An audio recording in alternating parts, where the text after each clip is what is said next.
ఇవాళ లక్ష్మీ కళ్యాణ ఘట్టం రాబోతోంది. కాబట్టి ఒక విధంగా చెప్పాలంటే ఇవాళ ఉన్నటువంటి పరిస్థితి పెళ్లి పందిరి. మనందరం కూడా పెళ్లివారం కిందే లెక్క. ఎందుకంటే శృణ్వం తపః, వినడం తపస్సు. అందుచేత మనం ఇప్పుడు ఆ కళ్యాణ ఘట్టాన్ని వినబోతున్నాం. అమ్మవారి ఆవిర్భావం ఒక ఎత్తు, అమ్మవారు ఆవిర్భవించిన తర్వాత అయ్యవారితో చేరడం ఒక ఎత్తు. ఎందుచేత నేను ఈ మాట అంటున్నానంటే మీరు ఒక విషయాన్ని కొంచెం జాగ్రత్తగా గమనించండి. ఒక కారు బయట ఉంటుంది. ఆ కారు, నాకు కారు ఉందండి అని ఒక వ్యక్తి అన్నాడు. అయ్యా కారు ఉంది కదా, మనం కొంచెం పిఠాపురం వెళ్ళాలి, ఒక్కసారి మీ కారులో వెడదామా అన్నాం. నా కారు పని చేయట్లేదండి అన్నాడు. ఎందుకు పని చేయట్లేదు? కారు ఉంది కదా అంటే ఇంజన్లో ఏదో ఫాల్ట్ ఉందండి అన్నాడు. ఇంజన్లో ఫాల్ట్ ఉన్న తర్వాత ఆ కారు ఉన్నట్ట, ఆ క్షణంలో లేనట్ట అంటే ఆ ప్రయోజనములకు అది లేనట్టే లెక్క. ఎందుకని? శక్తి లేదు కారుకి. అందుకే మనం ఇప్పటికీ కూడా ఏదైనా పిలిస్తే హార్స్ పవర్ అని పిలుస్తాం. ఇన్ టర్మ్స్ ఆఫ్ పవర్ అంటాం. పవర్ అంటే శక్తి. అది కంటికి కనపడదు, అనుభవైక విద్యము ఉపయోగపడుతుంది. అందుకని శక్తి ఆవిర్భవిస్తే సరిపోదు. ఒక ఇంజిన్ ఒక్కటే పనిచేస్తోంది అనుకోండి, కారు లేదు, దానికి ఛాసిస్ లేదు, సీట్లు లేవు, ఏమీ లేవు, ఇంజిన్ వర్క్ చేస్తోంది. ఏ చక్రాలు నడుపుతుంది? అది ఎవరికి ఉపయోగపడుతుంది? కాబట్టి ఇంజిన్గా ఉపయోగమా? లేదు. ఇంజిన్ లేని కారు ఉపయోగమా? లేదు.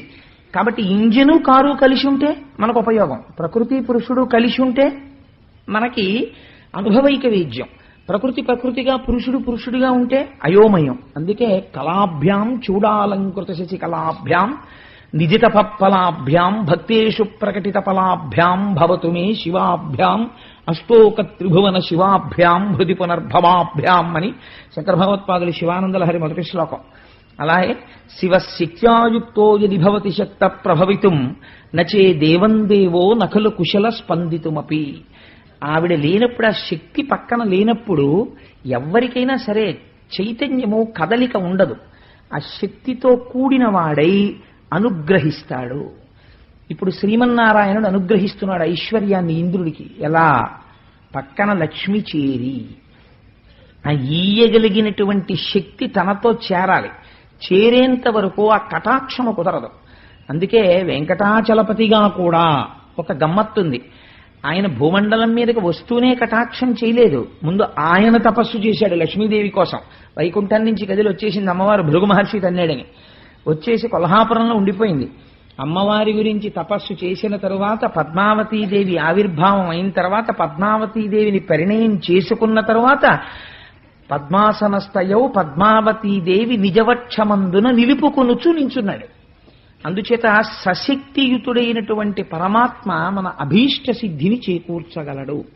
కాబట్టి ఇప్పుడు ఇవాళ జరిగేటటువంటి కళ్యాణ ఘట్టము, అందుకే వివాహము అన్న మాట ఈశ్వరుడికి వాడరు.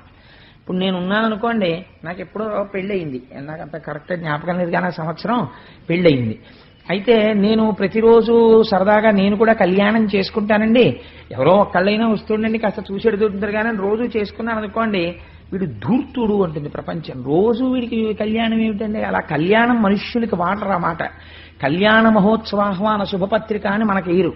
కోటేశ్వరరావు గారి కళ్యాణ మహోత్సవం అని వేసుకోను నా పెళ్ళైన రోజున. వివాహ మహోత్సవాహ్వాన శుభపత్రిక అని వేసుకుంటాం. అసలు అందులో ఒక రహస్యం ఉంది ఆ వివాహం అన్న మాటలో. వాహం అంటే బరువు, వి అంటే విచిత్రమైన బరువు. నెత్తి మీదకి ఎత్తుకుంటే కుంగ తీస్తుంది. ఈ బరువు ఎటువంటిదో తెలుసా అండి? ప్రతివాడు ఎత్తుకుందాం అని సంతోషపడతాడు.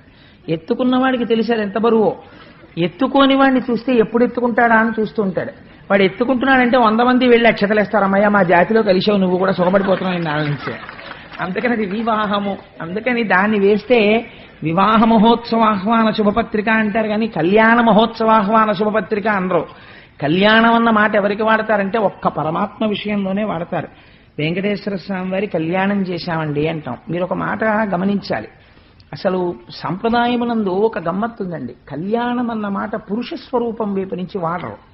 శివ కళ్యాణం చేశామండి అనరు, విష్ణు కళ్యాణం చేశామండి అనరు, పార్వతీ కళ్యాణం చేశామండి, లక్ష్మీ కళ్యాణం చేశాం, పద్మావతీ కళ్యాణం చేశాం అంటారు. జీవుడు బ్రహ్మముతో ఐక్యం అవ్వాలి. ఇప్పటి వరకు జీవుడుగా కనపడ్డవాడు జీవుడు కాదు, అది బ్రహ్మమే అన్న ఎరుక కలగాలి. తప్ప రెండు పదార్థాలు ఉండవు. ఉన్నది ఒకటే పదార్థం జీవుడిగా కనపడుతోంది. అది జీవుడు కాదు, అది పరమాత్మ అని తెలియాలి. అది తెలిసిందనుకోండి అంతే, జీవుడు బ్రహ్మము అని తెలియగానే బంధనము విడిపోతుంది. అంతే, విడిపోయి తాను ఇక్కడే ఇప్పుడే మోక్ష స్థితిని పొందుతాడు. అది కళ్యాణము. అందుకే ఆ కళ్యాణమునకు ఆలంబనమేది? అహంకార పరిత్యాగము. ముందు నా అంతవాణ్ణి నేనన్న భావన పోయి భక్తి ఏర్పడితే తప్ప ఈశ్వరతత్వం అంకురించదు. అందుకని తలనీలాలు ఇవ్వడానికి ఉపయోగింపబడేటటువంటి స్థావరములు క్షవరశాల అనరు, కళ్యాణకట్ట అంటే అక్కడ తల ఉంచి ఏం చేస్తున్నారు? తలలీనాలు ఇచ్చి అహంకార పరిత్యాగం చేస్తున్నారు. మీ పాపరాశి అంతటినీ వదిలిపెట్టేశారు.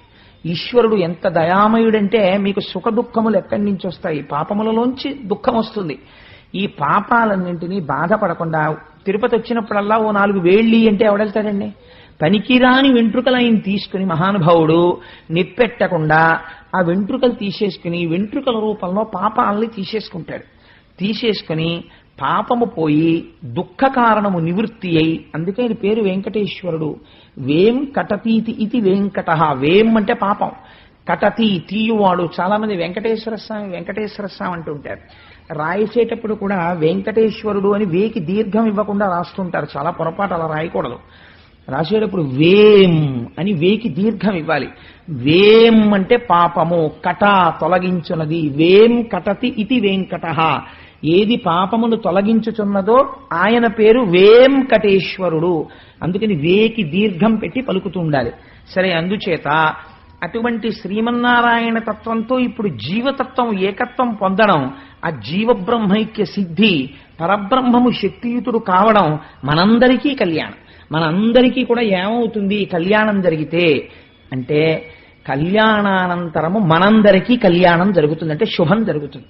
మనందరి యొక్క కోరిక తీర్చగలిగిన వారై తల్లిదండ్రులై సింహాసనం మీద కూర్చుంటారు. అందుకే ఇవాళ కళ్యాణ ఘట్టం చెప్పి రేపు కుంకుమార్చన చెయ్యడానికి కారణం అది.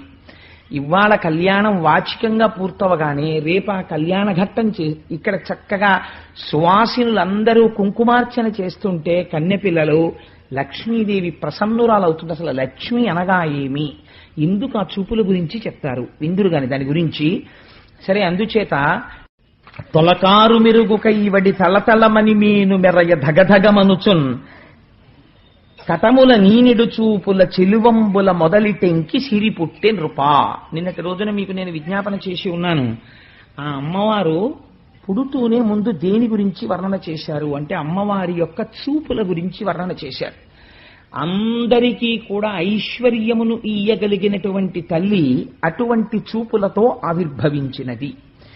ఈ లక్ష్మీదేవి ఆ పద్మములోంచి ఆవిర్భవిస్తే ఆ తల్లిని చూసిన వాళ్ళుట పురుషుడై పుట్టిన ప్రతివాడు కూడా అదే మొదటిసారి చూడడం. పాలమున్నీటిలో పుట్టినప్పుడు ఆవిడ్ని చూసి అలా ఉండిపోతే వాళ్ళ మనస్సులో ఉన్న భావనలన్నీ తీసి అసలు ఆ లక్ష్మీదేవిని ఎలా చతుర్ముఖ బ్రహ్మ సృష్టించి ఉండి ఉంటారు అన్నదానికి ఊహ చేసి పోతన గారు ఒక అద్భుతమైనటువంటి పద్యం రాశారు.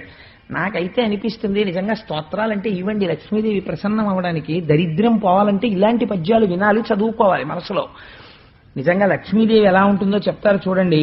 పాలమున్నీటి లోపలి మీది మీగడ మిసిమి జిడ్డున చేసి మెనువడసి క్రొక్కారు మెరుగుల కొనల తళుక్కల మేనిచేయగల నిగ్గు మెరుగు చేసి నాడునాటికి ప్రోది నవకంపు దీవల ననుబోధ నెయ్యంపు నులుకొలిపి క్రొవ్వారు కెందమ్మి కొలకుల ప్రొద్దున బొలసిన వలపుల బ్రొదిపెట్టి పసిడి చంపకదామంబు బాగుకూర్చి వాలు క్రొందెల చెలువున వాడి తీర్చి జానతనమున చేతుల జడ్డు విడిచి నలువ ఈ కొమ్మనొగి చేసి నాడు నేడు.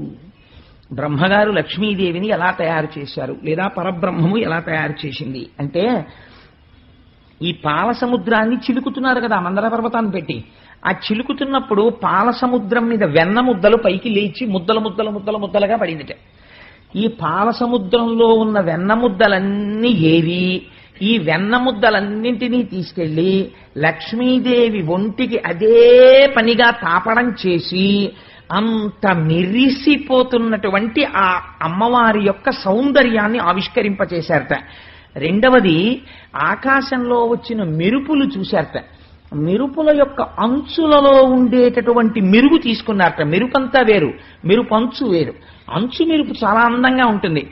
ఆ అంచుకుండేటటువంటి మెరుపు తీసుకున్నారట. అందుకే నీలతోజద మధ్యస్థ విద్యుల్లేకే భువాస్వర అని ఆ మెరుపు తీసుకుని ఆ మెరుపులన్నిటిలో ఉన్నటువంటి అంచుల యొక్క మెరుపుతనాన్ని తీసుకొచ్చి అమ్మవారి యొక్క శరీరంలోకి ప్రవేశపెట్టారట. అంత తళుక్కుని మెరిసిపోతుంటుంది ఆవిడ. ఇప్పుడు ఇంత తయారు చేసి పెట్టినా వెన్నంతా రాసి ఒళ్ళు జిడ్డు కారుతున్నట్టు ఉంటుందని మీరు అనుకుంటున్నారేమో. అలా ఉండదుట. ఎలదీవ గప్పిన ఎలవి పరాగంబు క్రియమేన మెది నీరిను ఒప్ప అంటాడు మహాభారతంలో తిక్కన గారి ద్రౌపదీదేవిని వర్ణిస్తూ. ఆవిడ కింద పడిపోతే ఓ యాలుక తీగ, లేత యాలుక తీగ మట్టిలో పడిపోతే మట్టి అంటుకున్న యాలుక తీగ ఎలా ఉందో అలా ఉందన్నాడు.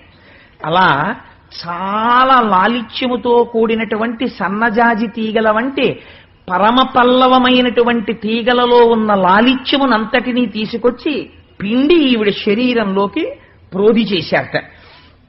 అప్పుడు తెల్లవారుజామునే సూర్యకిరణాలు ఇలా ఉదయిస్తుండగా అరవిరిసినటువంటి ఎర్ర తామర పూల యొక్క సుగంధం, ఆ పెటల్స్ అంటేనే రేకులు, అవి ఇలా విచ్చుకోగానే ఆ పద్మములలో ఉండేటటువంటి సుగంధం బయటికి వస్తుంది. ఈ సుగంధాన్నంతటినీ పట్టి తెచ్చి అమ్మవారి ఒంటికి అలదారట. అంతే, ఆవిడ వస్తున్నప్పుడు పద్మ సుగంధం అలా వస్తుంది, ఆ పుప్పుడి సుగంధం. ఆ తరువాత బంగారు సంపంగి పూలతో తయారు చేయబడినటువంటి మాల. మిగిలినటువంటి పువ్వులు వేరు, సంపంగి పువ్వు వేరు. సంపంగి పువ్వులో ఆకుపచ్చ సంపంగి వేరు, సింహాచలం సంపంగి అని పిలుస్తాం మనం. పసుపు ఎరుపులు కలిసినటువంటి సంపంగి పువ్వు. ఆ సంపంగి పువ్వు అంటే లలితాపరా భట్టారికా స్వరూపానికి చాలా ఇష్టం. దాంతో పూజ చేస్తారు అమ్మవారిని. అది కొంచెం ముక్కులో ఉంటుంది, ఇలా రేకులు విచ్చుకుని. ఆకుపచ్చ తొడిమితో ఆ పువ్వు ముట్టుకుంటే అందులోంచి వచ్చేటటువంటి సువాసన చాలా విపరీతమైన సువాసనతో, పీల్చగానే తుమ్ములొచ్చే సువాసన కాదు. అది చాలా మందమందంగా వీస్తూ చాలా సౌరభంతో ఉంటుంది ఆ సంపంగి.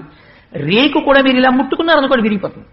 అది బాగా ఇలా విచ్చుకుంటుంది. విచ్చుకున్న పువ్వుని విచ్చుకున్నట్టు పూజ చేయాలి తప్ప మీరు ఏమాత్రం కొంచెం అజాగ్రత్తగా పువ్వు పట్టుకున్నా రేకులు ఊడిపోతాయి. అంతటి లాలిత్యం. ఇప్పుడు ఈ పువ్వులలో ఉన్న లాలిత్యాన్నంతటినీ తీసి ఇటువంటి అరవిరిసిన సంపంగి పూలతో బంగారు సంపంగల దండ చేసి ఆ దండ తెచ్చి అమ్మ మెడలో వేశారట. కానీ సౌరభం మాత్రం అలా ఉంచారు. అది విచిత్రం. బంగారు సంపంగికి సౌరభం ఉండదు. సౌరభంతో కూడిన బంగారు సంపంగి చేసి అమ్మవారి మెడలో వేశారట.